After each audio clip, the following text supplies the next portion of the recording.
Hello fight fans and welcome to Fight News Now Extra. I'm your host John Pollock, and today we're closing out the week as John Ramdeen and I discuss a fighter unretiring, another receives a forced vacation, and Super Bowl weekend will feature the UFC coming to Newark, New Jersey.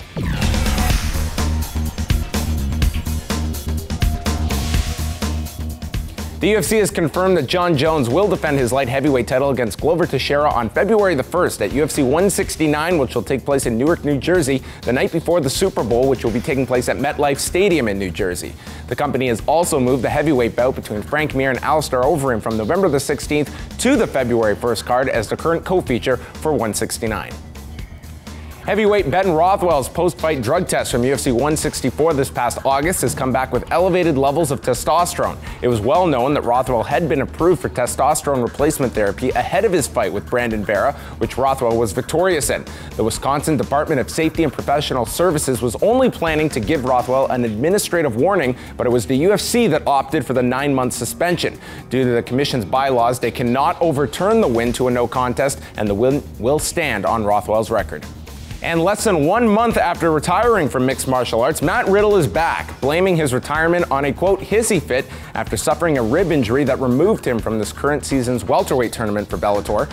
Riddle has now been given a fight on November the 22nd for the promotion and will make his official debut for the company after being cut by the UFC this past year following a second positive drug test for marijuana in the span of a year, where wins over Chris Clements and Che Mills were both overturned. Well, John, lots of conflicting thoughts coming from today's news. We have Matt Riddle, who essentially was let go by the UFC for smoking marijuana. We've got Ben Rothwell, who's going to get a 9-month suspension for elevated levels of testosterone. And we are just under a week away before Thiago Silva steps into the cage, a man who falsified his urine test, and he too has a job with the UFC. I don't want to get on the inconsistency wagon here, but I just think that of all of the evils of these three, I'd put Matt Riddle at the top in terms of harmless. Yeah, I hear you. But what are you going to do? I mean, I think, and especially now that the threshold has been changed, it would be interesting to know what Matt Riddle's levels were when he was tested, and now that the threshold has been raised, so to speak, he probably wouldn't have even failed those tests. That's a great point to bring up, because those levels were never released. With Ben Rothwell, we all knew ahead of time that he had applied for testosterone replacement therapy, had that huge surge in the 3rd round against Brandon Vera, and a lot of people looked at the fact, hey, let's not forget that this guy was on testosterone. Now it turns out that, you know, he did go through the proper channels, but that doesn't mean you just get this free-for-all exponential ceiling of testosterone to put in your body. You still have to be within a certain level. He apparently was not, so I don't know if the blame comes on him. Ultimately, it does come down on him, but his doctor here not doing him any favors here. And now the UFC, what do you think about this overstepping the commission, who are just going to give him a slap on the wrist to not do it again? They are deciding to suspend him for 9 months. Yeah, I find that very, very strange, considering the fact that he beat a guy like Brandon Vera, so you want to get him back in action, so to speak, as quickly as possible. But I think the entire situation, I mean, who knows? It all depends on Ben Rothwell and his doctor and all the conversations that went on inside of the office. Either Ben Rothwell knew what he was taking, the amount that he was taking, or he just put his trust in his trainers. And if that's the case, maybe he should reevaluate that situation. But I mean, you talk about the reminder. There was an entire reminder watching that fight with Brandon Vera. We all knew, well, look at Ben Rothwell. The guy looks like an absolute animal in this fight, the biggest he's ever looked. So, I mean, what do you do?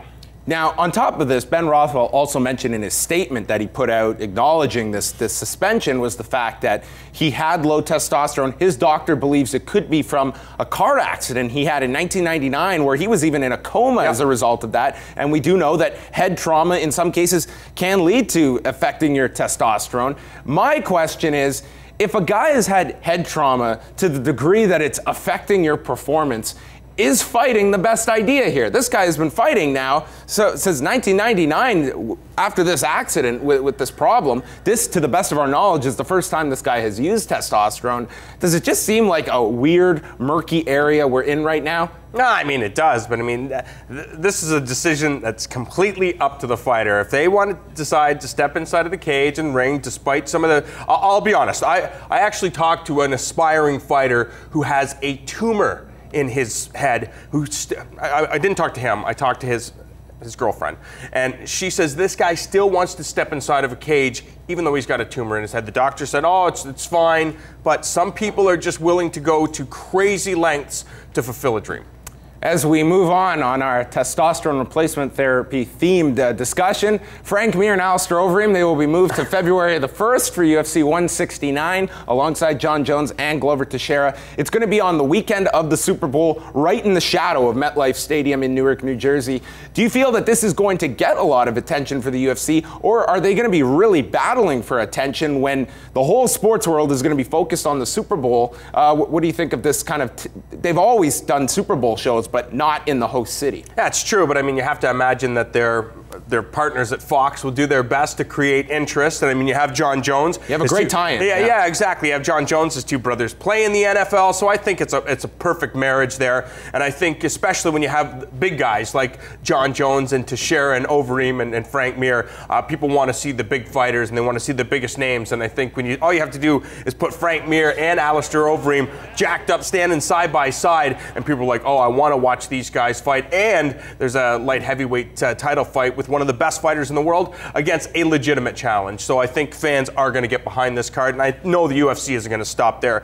They're going to probably load the undercard as well. With Mir and Overeem, Dana White at first had said it's must-win for these two. He's since kind of backed off that. Do you think that it is must-win for these two? Because I can't possibly envision them retiring, or cutting Frank Mir. I think the option would be, hey, retire, take some job with us or something like that. I can't see them just outright cutting Frank Mir. Alistair Overeem, though, might be a different case. Yeah, I hope not. I mean, these guys are still top heavyweights, and there's so many matchups.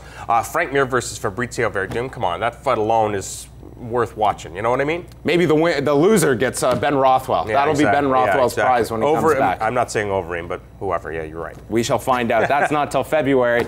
For John Ramdeen, I'm John Pollock, and now we've got more Fight News Now Extra.